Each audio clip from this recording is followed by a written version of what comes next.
it might seem a little late for a Half-Life retrospective because the actual game's anniversary was November 19, 1998.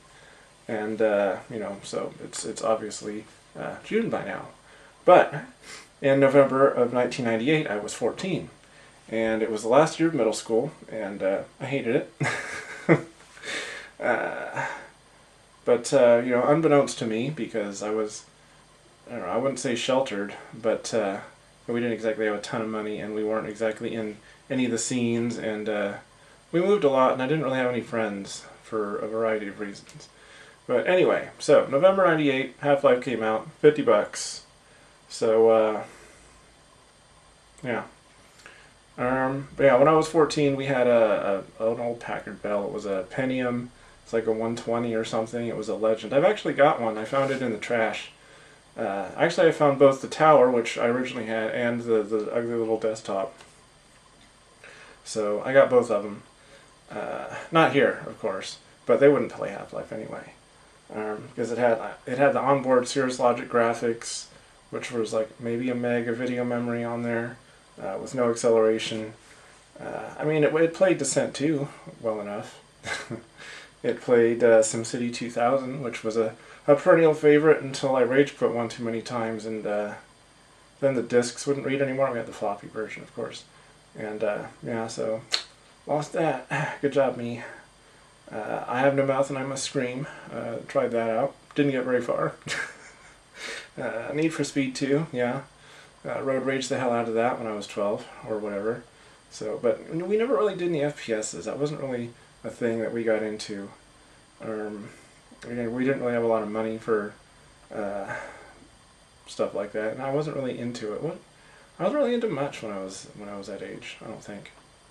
Anyway, I had a PlayStation eventually,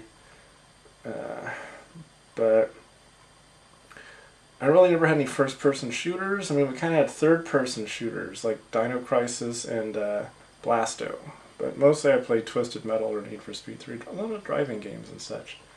Those were kind of contemporaneous with Half-Life, I guess, but anyway, I digress. Right, so in mid-1999, which is roughly June-ish, we moved house.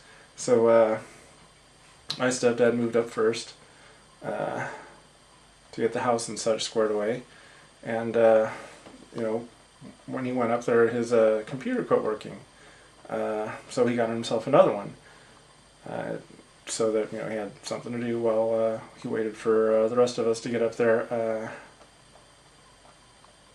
and get settled in. So what he got was a Pentium 2.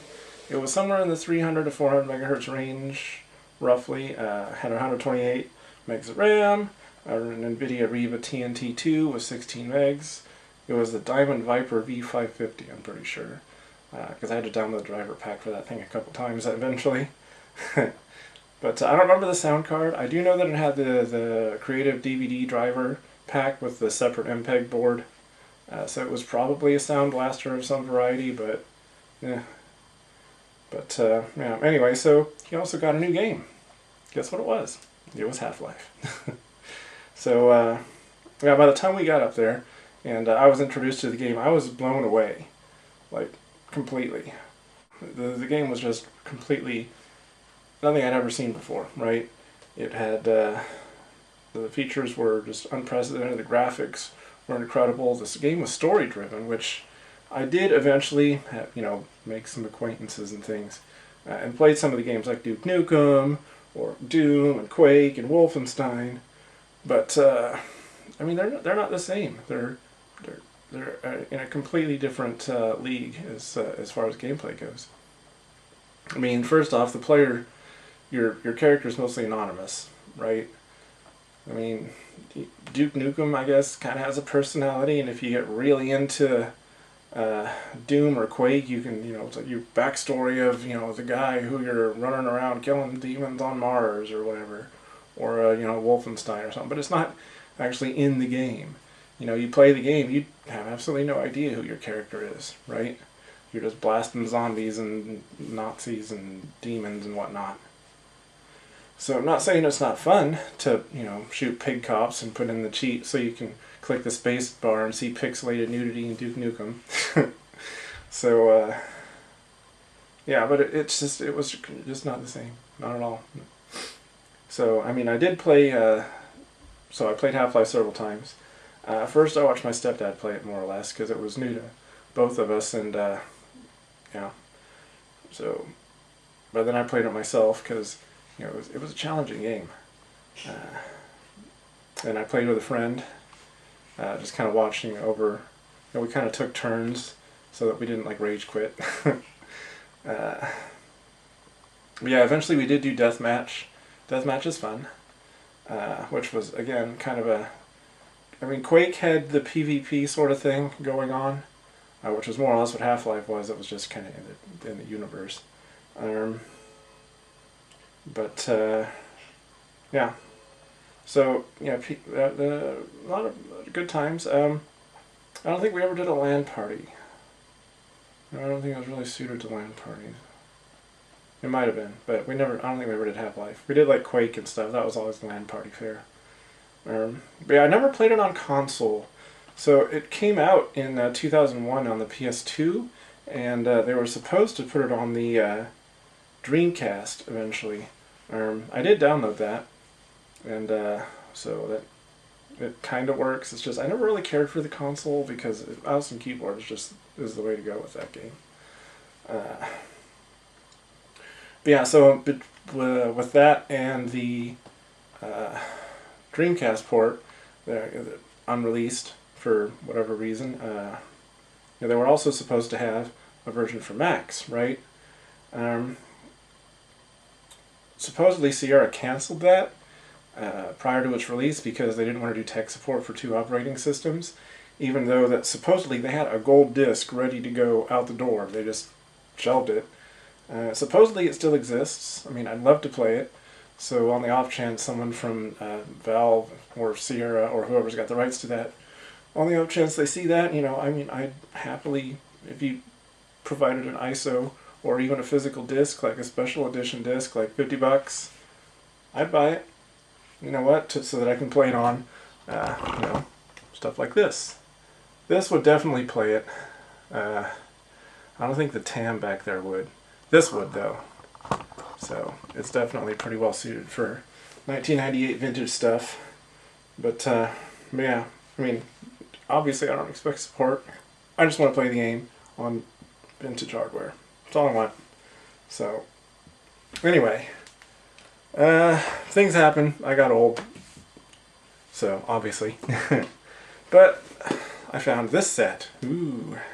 I got this, I don't know, probably at Best Buy or something in, I don't know, around 2001 or so. And it's the 5 award-winning titles. Ooh. So, you got your Half-Life, you got your Opposing Force, you got your Team Fortress Classic, you got your Counter-Strike, you got your Blue Shift, right? So, I mean, obviously Half-Life is the OG, and then Opposing Force, you pretty much, it's the same gameplay mechanics, it's just that you're a different character and you're trying to prevent the nuclear annihilation of Black Mesa as Adrian Shepard. I don't think you succeed because the G-Man comes back, spoilers, and turns it off. Team Fortress Classic, it's pretty much the OG version of that. So if you're into historical gameplay for some of your favorites, there's that. Counter-Strike, it was the team-based thing. Still kind of, I don't think they've updated that in a long time either. Yeah, still same deal. And then Blue Shift is, if anyone's going to remember anything from these, like in-universe, it's Half-Life, Opposing Force, and Blue Shift. Team Fortress and Counter-Strike based off the Source engine, which is, again, why the gameplay is more or less the same. It's just you've got different weapons or characters or whatever, different maps. But, yeah, and then obviously as Blue Shift, you're Barney, right? And you help Gordon behind the scenes, more or less. So, fun times. But, yeah. This game's awesome. And we're going to play it on Period Hardware. I probably won't do a whole gameplay, but I will do an install and just kind of a load up the first couple levels, just kind of show you how it would have looked in 1998. The only difference is I don't have a CRT that works properly. I mean, I do have a CRT. It's this monstrosity, but it uses that weird not quite 13W3 connector that Apple kind of mutilated to use on that because they're weird, and that's kind of what they do. But this screen is the right what's the word? Aspect ratio. It's 4:3, right? So more or less the same. Plus you don't have to worry about flicker, so that'll be nice. And the pixel response on that's actually pretty decent, right? So, but here is the computer we're going to be using. I'm going to switch it around because obviously all the stuff is in the front when we actually do the thing here. But this is more or less the same as the computer that I originally played it on. Well, sort of.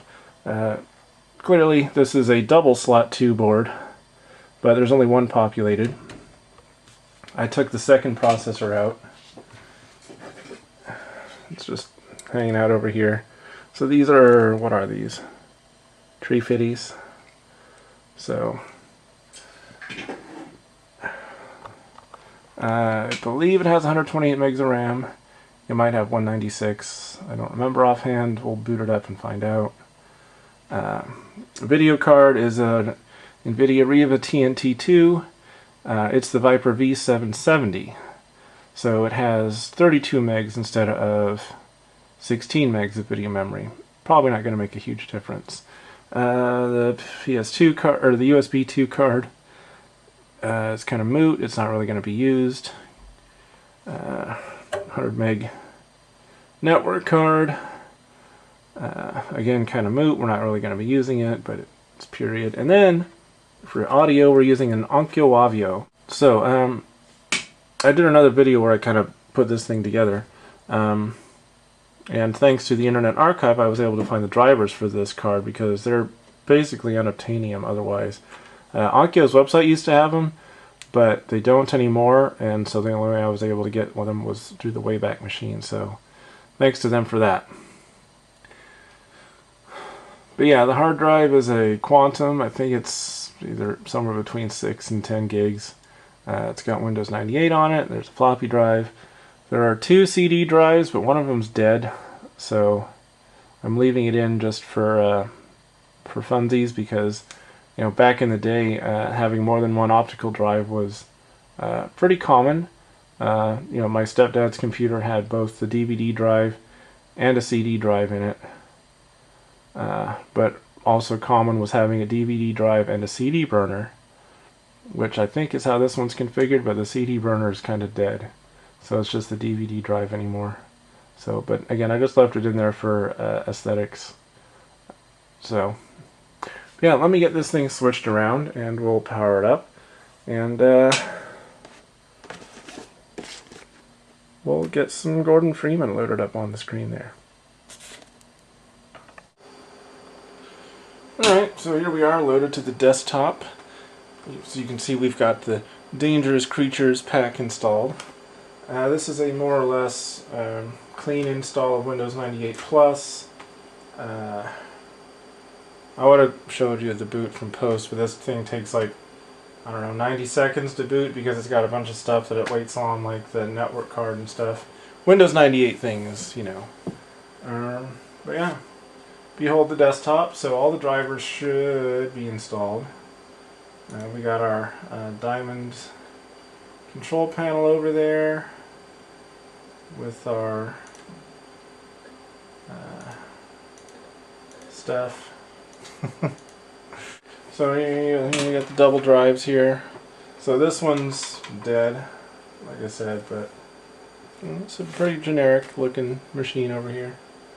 So the DVD drive works though. So it's a Panasonic unit, so it's more or less the same as the one we used to have on our old computer.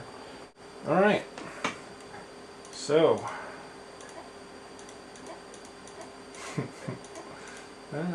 so we got some speakers plugged in. We got the little subwoofer down here. This is a Bose 2.1 setup, so that should all be well and good. Got the W player for the Wavio. Let's see if I can actually scooch this forward a smidgen. There we go. Yeah, so you can turn this up or down as necessary. But let's install us some Half-Life. Let's pretend there's shrink wrap.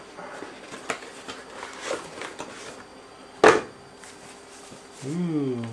And look, they're on individual discs. It's not just a DVD or something.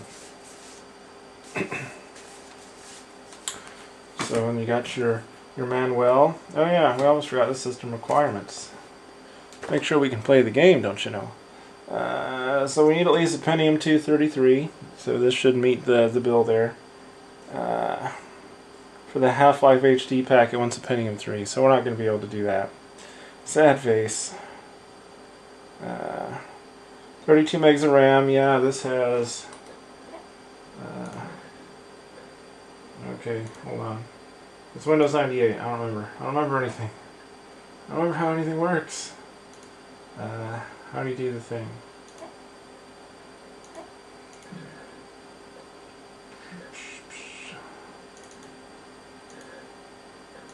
General 192 megs of RAM. Says right there.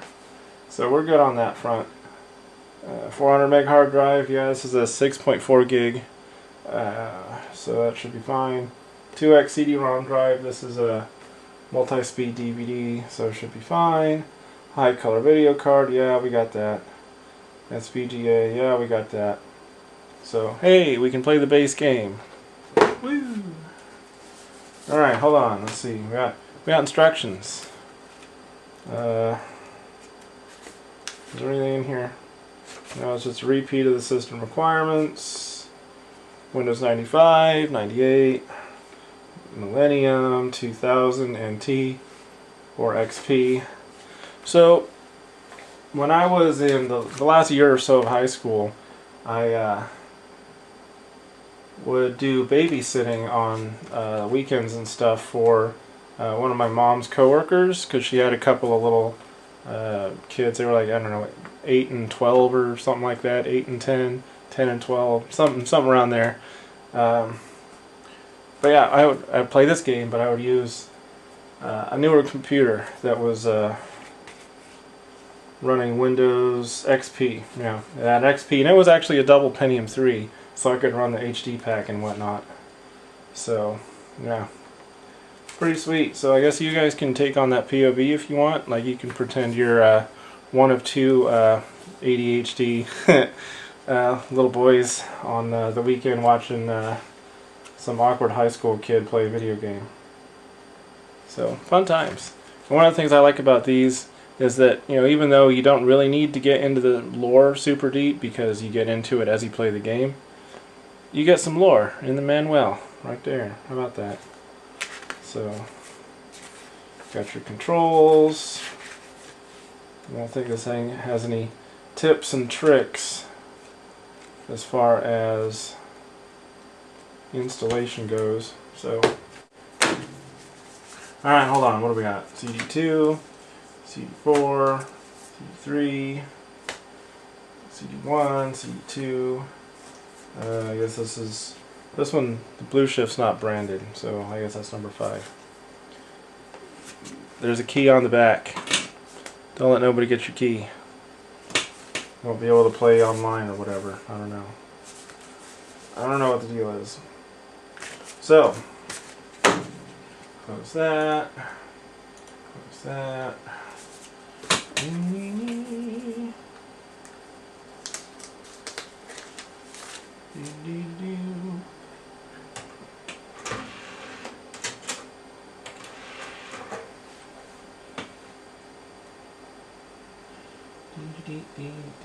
This is the full experience right here, don't you know? Oh, as for the rest of the setup here,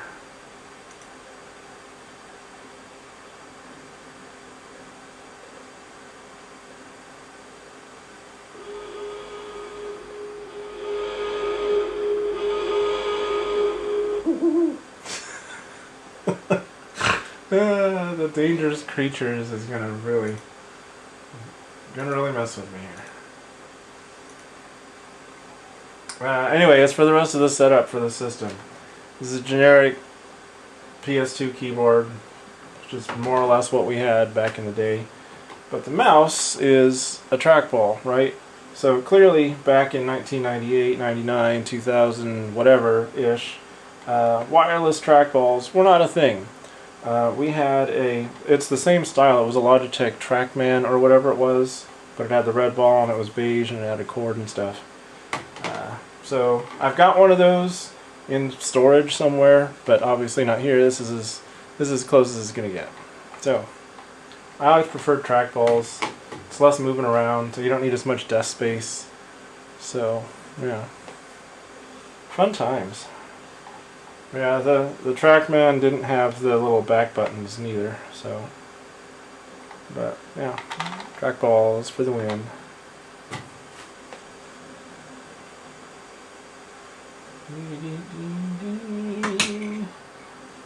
Wait.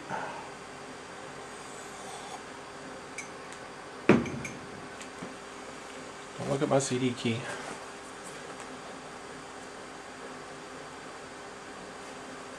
Yeah, this is well before Steam and digital distribution.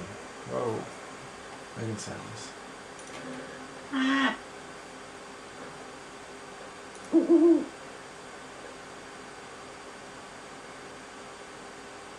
Alright, so they did do updates occasionally, right? Where you would... Because this was back when dial-up was still, you know, the thing. It was kind of how you did stuff.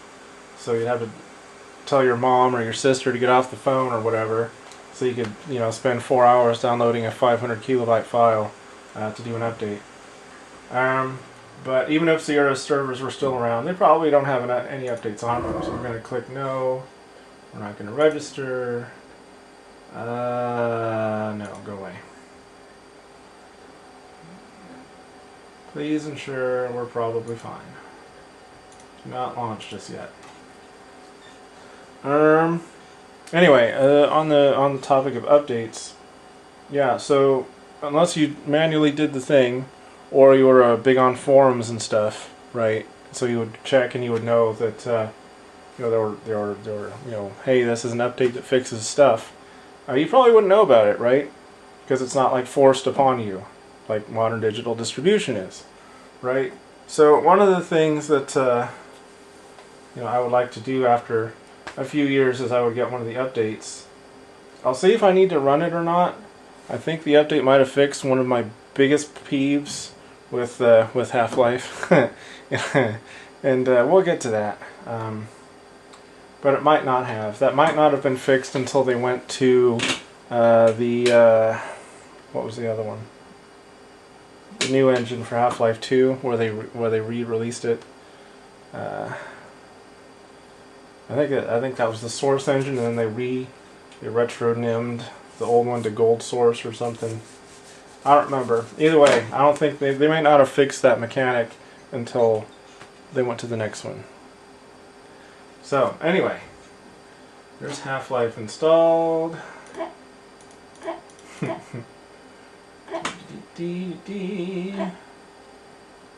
Half-Life.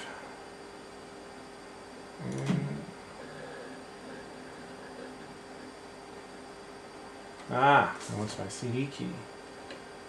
Don't look at my CD key.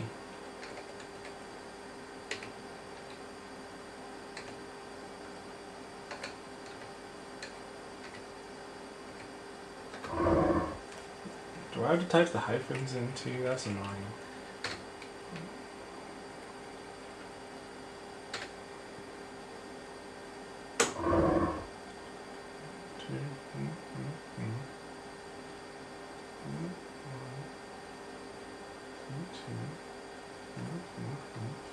Go.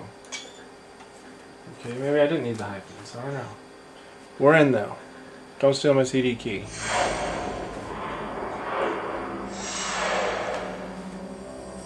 Oh man, this is getting good. We might have to take the light down.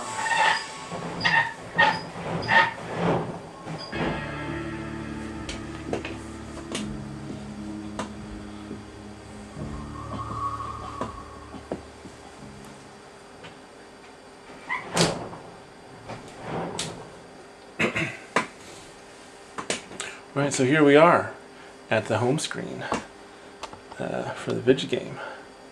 So, I'm just going to kind of do a little bit of a zoom a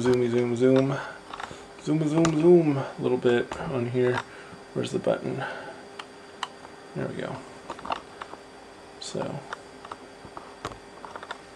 that should be alright. This thing isn't like weird and backwards, is it? It's fine. Anyway, so this is what you agreed with at the first load. So let's see, where's configuration? Controls, those should be fine. Video, options.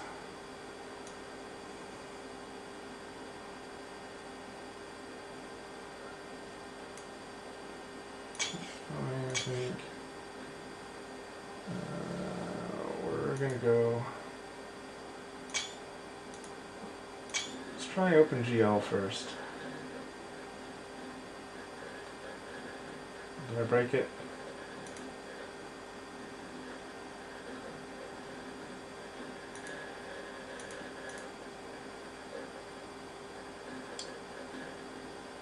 Maybe Direct3D is better? I'll try Direct3D. Anyway, let's do 640.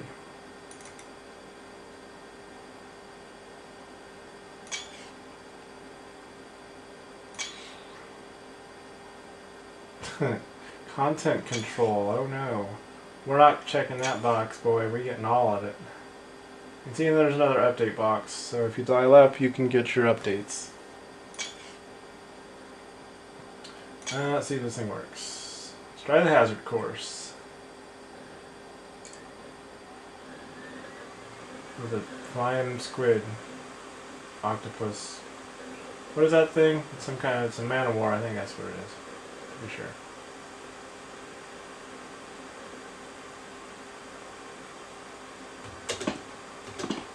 Don't look too bad. Hello and welcome to the Black Mesa Hazard Course, where you will be trained in the use of the hazardous environment suit. I am your holographic assistant. Let's begin by stepping into your suit. You can see it suspended up ahead of you. If you see one of these buttons, press it, and I will appear to demonstrate certain moves. Like I said, the graphics are super fluid on this. It's just a full environment. I mean, I could just do this if I want to.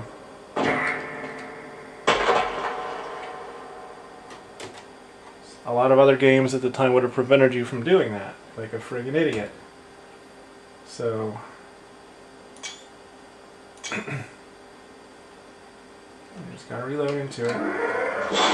Hello and welcome to the Black Mesa Hazard Course, where you will be trained in the use of the hazardous environment suit. I am your holographic assistant. Let's begin by stepping into your suit. You can see it's... We might actually be able to go up a little bit on here.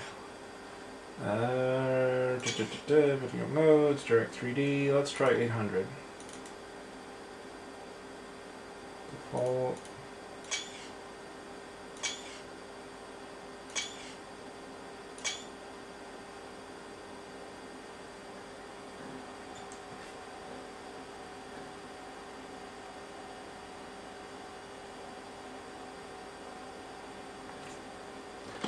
If you see one of these buttons, press it, and I will appear to demonstrate certain moves. Welcome to the HEV Mark IV protective system for use in hazardous environment conditions. Whee! But I mean, just the visuals were just stunning on this. Moving around in your HEV suit can be slightly disorienting at first. Take a moment to familiarize yourself. Whee!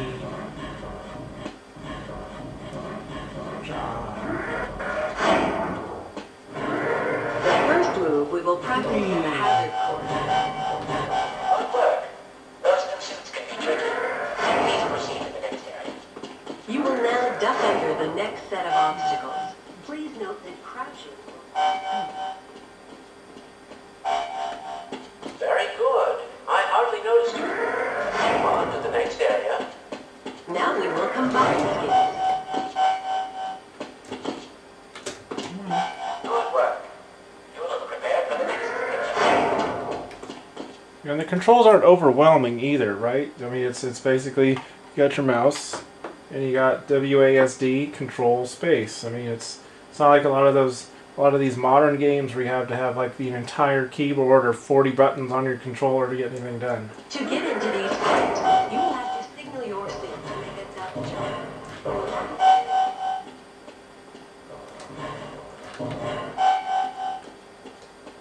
Nice job.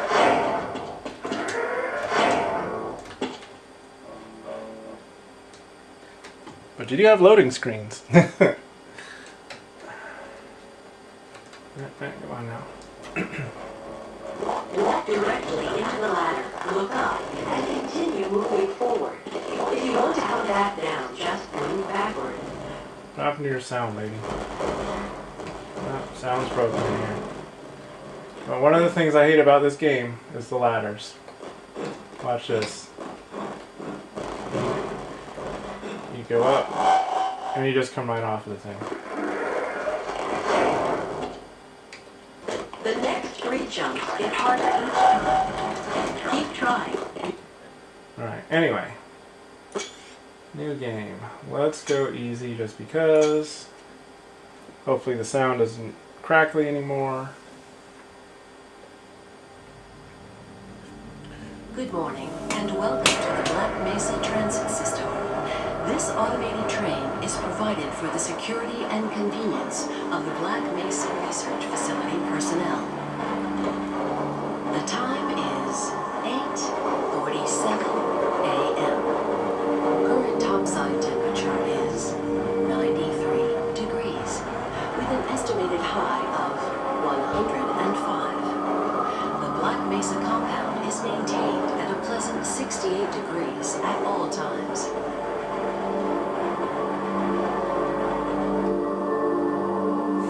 Even the intro's got loading screens. This train is inbound from level 3 dormitories to Sector C test labs and control facilities. If your intended destination is a high security area beyond Sector C, you will need to return to the Central Transit Hub in Area 9, then board a high security train. If you have not yet submitted your identity to the retinal clearance system, you must report to Black Mesa personnel for processing. Yeah, the visuals were just stunning. Into the high security branch of the transit system.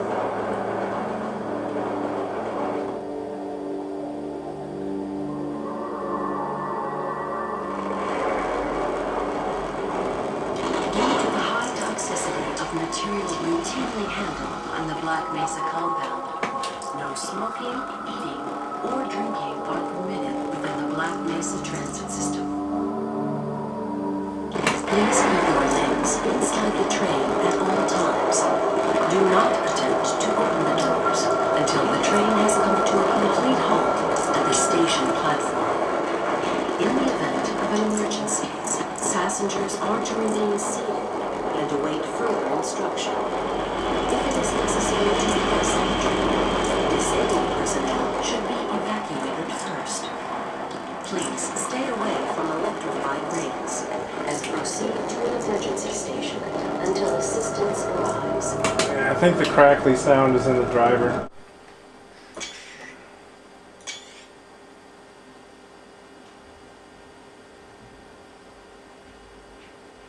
I don't think we have either of those.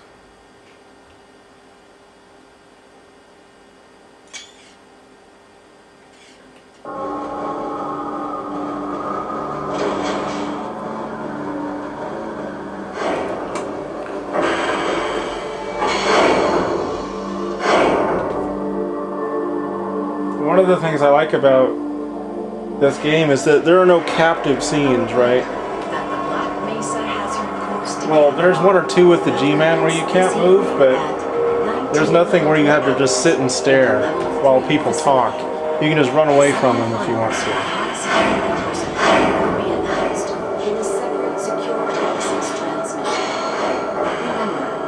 More lives than your own may depend on Do you have a friend or relative who would make a valuable addition to the Black Mesa team? Immediate openings are available in the areas of... In the interest of time, I'm going to go ahead and skip through to a gameplay section, right? I mean, if somebody wants me to, I can go through and do this whole thing, because it is a lot of fun. But it's going to be like this, right? You're going to be over my shoulder the whole time, like old school style. It's not going to be like, you know, Markiplier or whatever, where I'm just kind of up in the corner on your screen there, and the rest of it's like this, because you know, it's just not fun. It's not what I do. It's not my thing. So, anyway, yeah, let's move on and get to some gameplay, and I'll come back. Look what I found. I can't be bothered right now. Yes, this all looks nominal. You'll just have to wait until after the test. Sody pop. I must remember to report that fluctuation.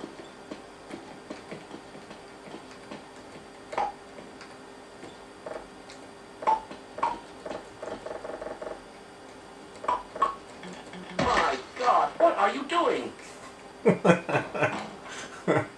I blew up the casserole. Nah.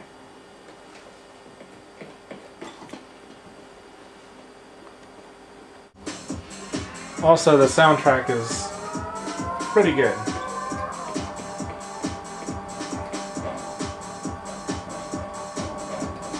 got the wrong airlock, Mr. Freeman. You know I can't let you through here. No, going the wrong way.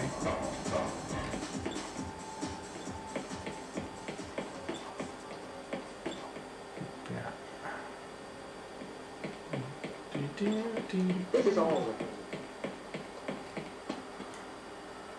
Alright, anomalous development labs. Most of the simulation results are perfectly acceptable, you know. Right, so I don't want this I way. am rather looking forward to this. I don't want this way.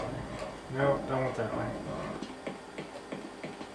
Ray, you can go through and poke around here. Loading screens. We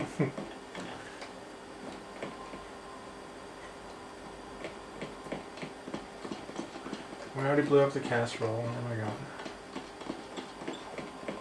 going? This way. Hello there. Go right on through, sir. Looks like you're in the barrel today. Now, where did I leave that shutdown procedure?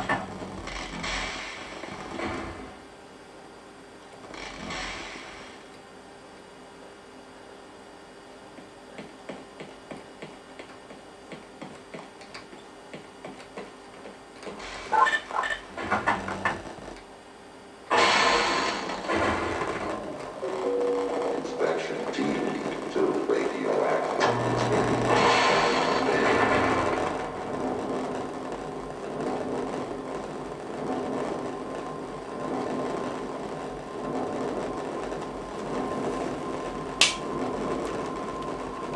The test chamber. Yes, we'll kind of demonstrate one of the things I didn't like about this game. These damn ladders. Gordon, are you not hearing me? Climb up and start the rotors, please. I'm busy. Thank you. But look, you go up here and you can just easily just fall right off. You go over here and you just fall off. You go up here, you just off by a little bit, and then you fall off and you hurt yourself. You know, another thing is that sometimes you walk over to the ladder and you don't really, you're not really on the ladder. You Climb just kind up and start the rotors. of, talking to people, jerk. So, yeah, the ladders made me rage quit more than once. Not quite at this so early a level, but again, I'm not going to do the whole game.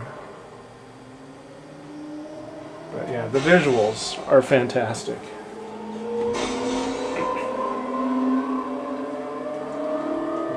Gonna try to get out of here. Get on the ladder now. We'll take it from here. Power to stage 1 emitters in 3, 2, 1. I'm seeing predictable phase arrays.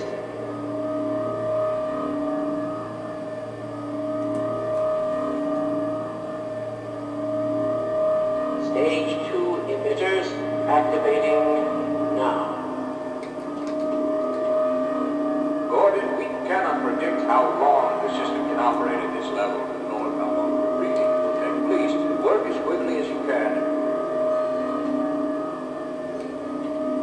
Overhead capacitors to 105%. It's probably not a problem. Probably, but I'm showing a small discrepancy in... Well, no, it's well within acceptable bounds again. Sustaining sequence. I've just been informed that the sample is ready, Gordon. It should be coming up to you any moment. Look to the delivery system for your specimen.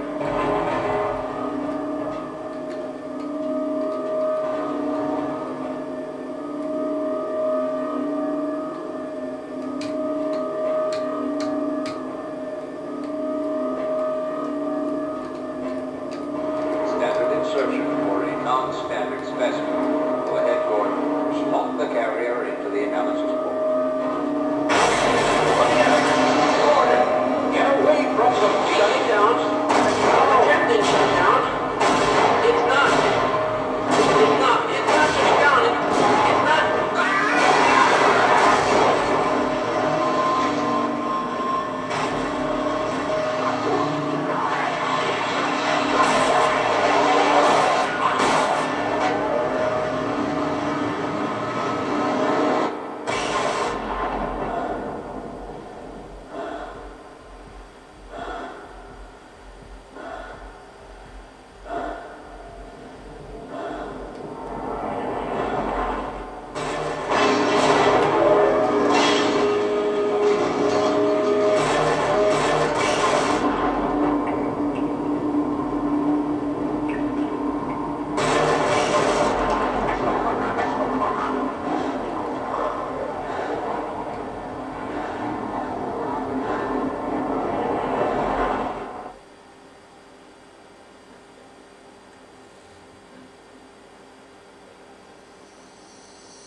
The visuals were simply amazing.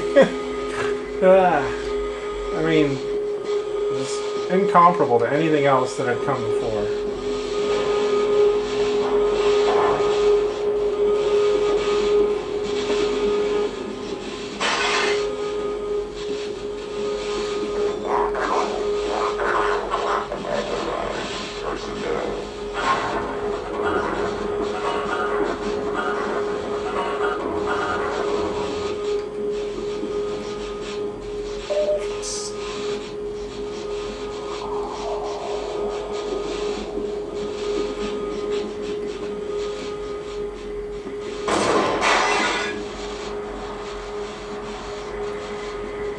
You got jibs like everywhere.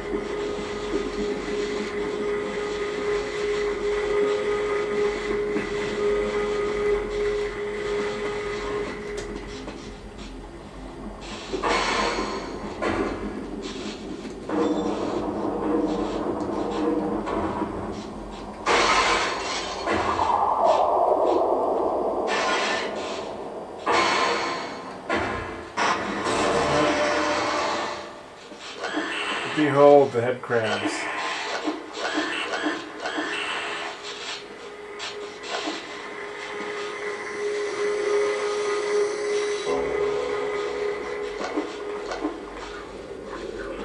And one of the other things about this game, you had to go use the NPCs to get anywhere a lot of the time.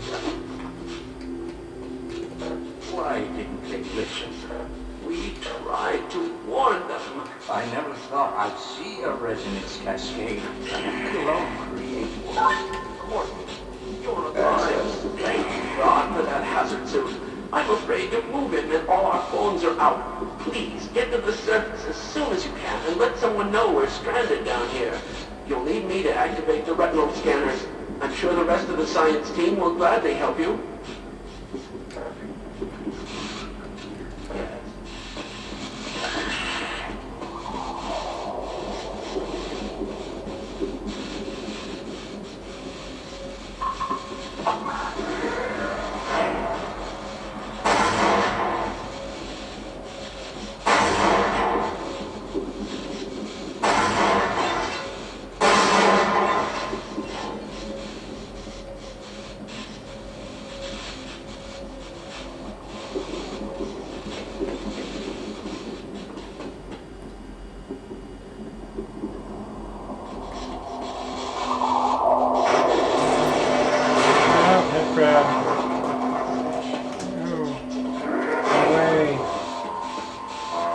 Oh, laser.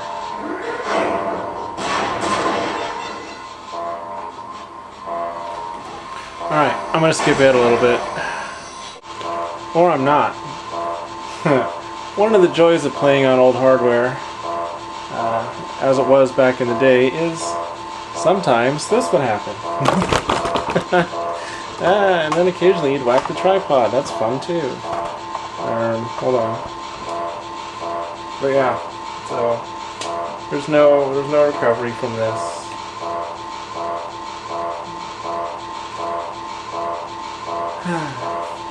And guess what?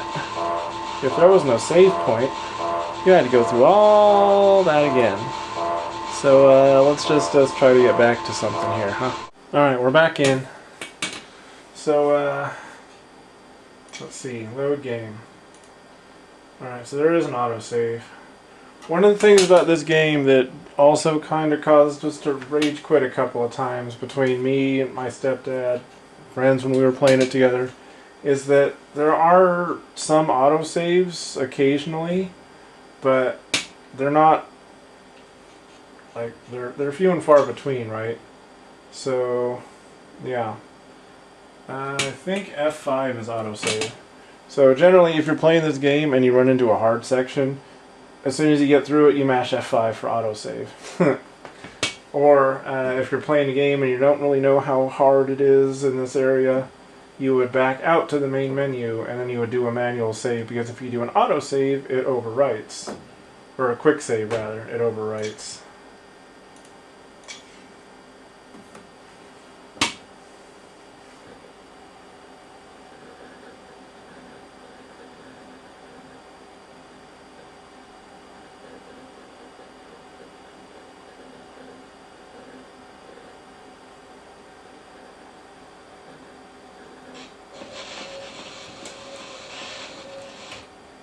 So yeah, you gotta do escape, then save, and then do a new save game. That way you would have a proper save, because like I said, if you did a quick save, it would overwrite. And yeah, if you accidentally screwed up and you had to go back to your save, well, you didn't have one until like 3 hours prior to now, and then yeah, and then it's rage quit time. So it didn't put us back too far. And one of the things about this particular version of the game is the flashlight up there. You see how it's red? Right, so on, off, and now it's yellow. So some kind of glitch.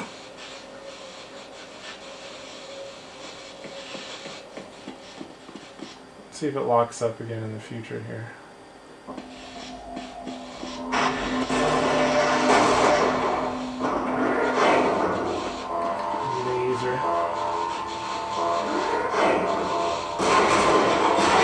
Oh no!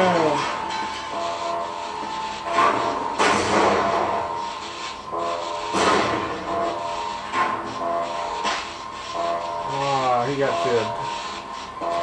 Yeah, no, explosions.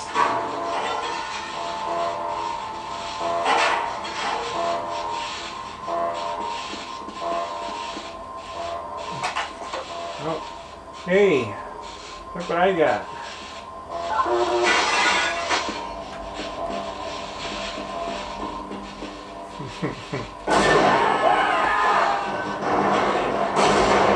Whoopsie.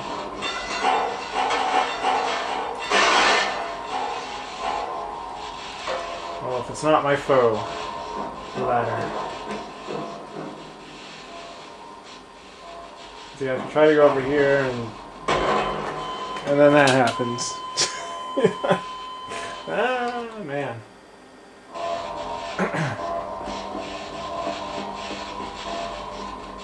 Let's kill these guys again.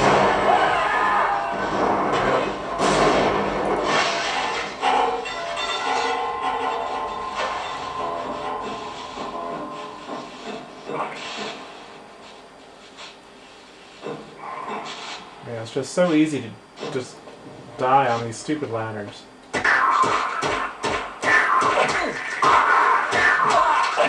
Oh, Barney. Barney's down. Or not Barney, rather. Run away!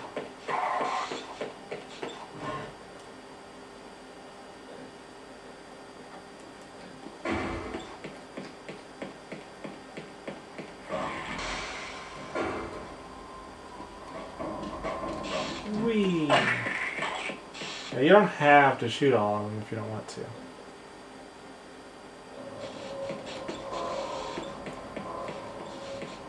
Yeah, at least on the PC version, there was no auto aim. You had to do it yourself.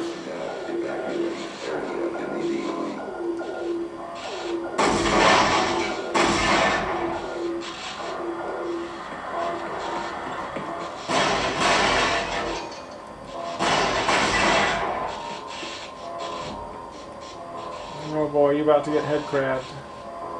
Ah, he won. Oh, no he didn't. That's too bad. Oh, he's turning into a zombie. Attention, security closing down to Sector C immediately. Aw, Bonnie died. What's up, break, bro?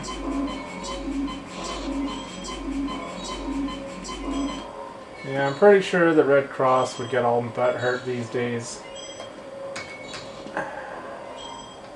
over that.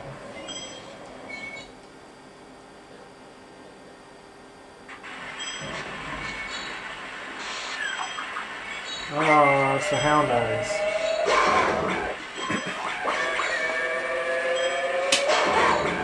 Supposedly in the first versions of this game, the Hound Eyes were like neutral, right? But enough people just wantonly ran through here and blasted them that they made them aggressive. So I kind of wish that they would have left them like neutral until you shot at them a bunch, right? Because that way, you know, you can have some fun with them.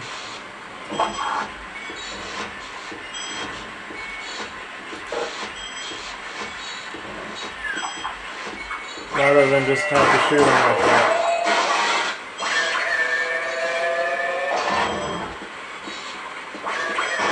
Oh yeah.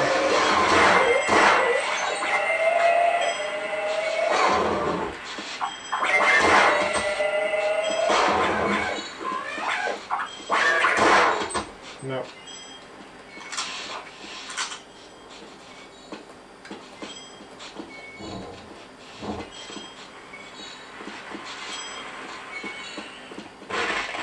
Head crab somewhere. Oh, look who it is. It's the G-Man. And some of you guys. No. You stop that. No. I'm making me run out of ammo here. I'm start hitting some of y'all with my crowbar. There's a health deal.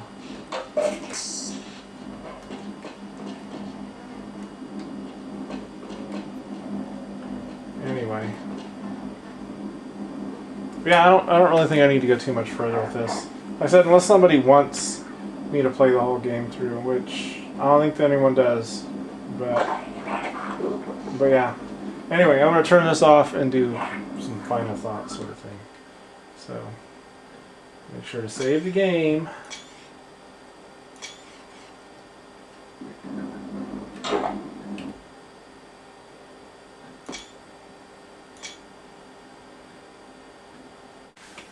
Anyway, that's more or less the original Half-Life, and yeah, it's one of the most influential games I've ever played.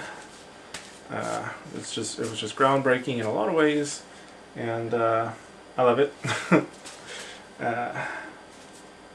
So I mean, obviously, then there was Half-Life 2, which I bought a new computer to play in 2005, 2006 when the Orange Box came out.